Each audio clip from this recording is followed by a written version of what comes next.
So this is kind of opiniony, but a shocking, and this is from Business Insider. A shocking volume of homes are selling rapidly, according to new data.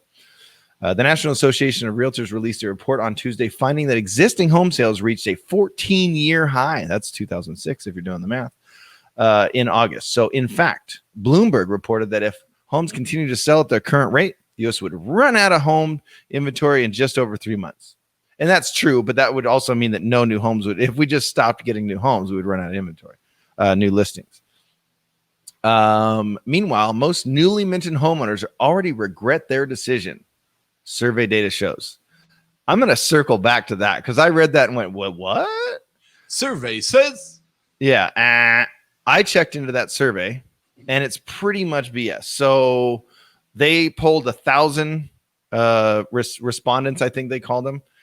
94 or 96% of them bought a home before the Rona. The other remaining percentage bought it since. The remaining percentage, that 4 or 6%, they're all super stoked that they waited and bought during the Rona. But the people that bought before, they're regretting it because they may have lost a job or hardships or other reasons, or they missed out on historically low interest rates. So don't just go by newly minted homeowners regret their decision. When you look deeper into it, it's not the case at all. It's just, it's not the case at all. So buying a home right now isn't nearly as affordable as low mortgage rates promise. Again, opiniony. With low supply continually ratcheting home prices up, and it's only going to become more expensive, potentially dashing future homeowners' dreams.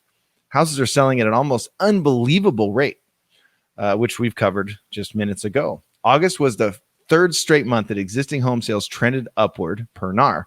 It also found that roughly 6 million homes were sold, which is the highest sales rate since 2006. The figure also represents a 10.5% year-over-year increase, but home prices are skyrocketing and home buying is only expected to get more difficult.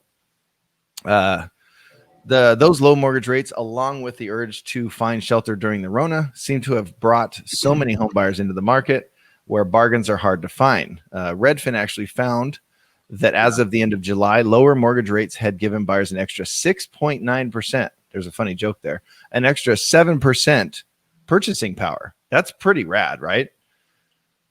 But house prices were up 8.2% year over year at that point, and they've kept going up since. So that's what I always wonder is, what does she do this 6.9%? No, I think it was before that. Oh, okay.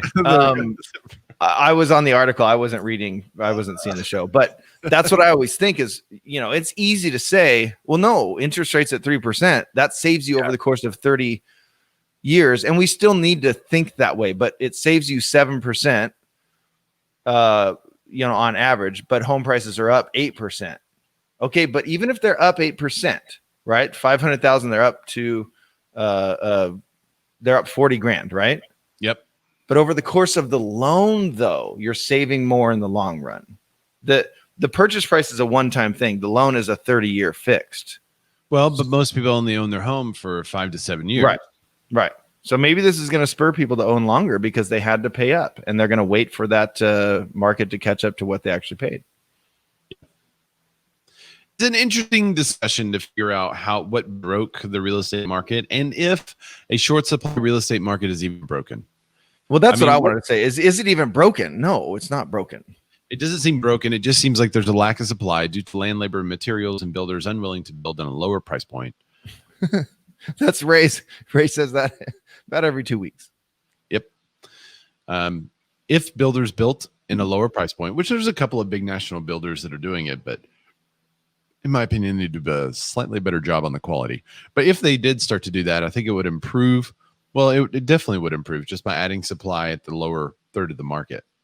So, well, and also if there was maybe more affordable options, if there were more affordable options in the middle part of the market, even building in the middle would help relieve the supply, and more people would be moving out of their home on the bottom end of the market into the middle of the market, and then that could also free up some supply there.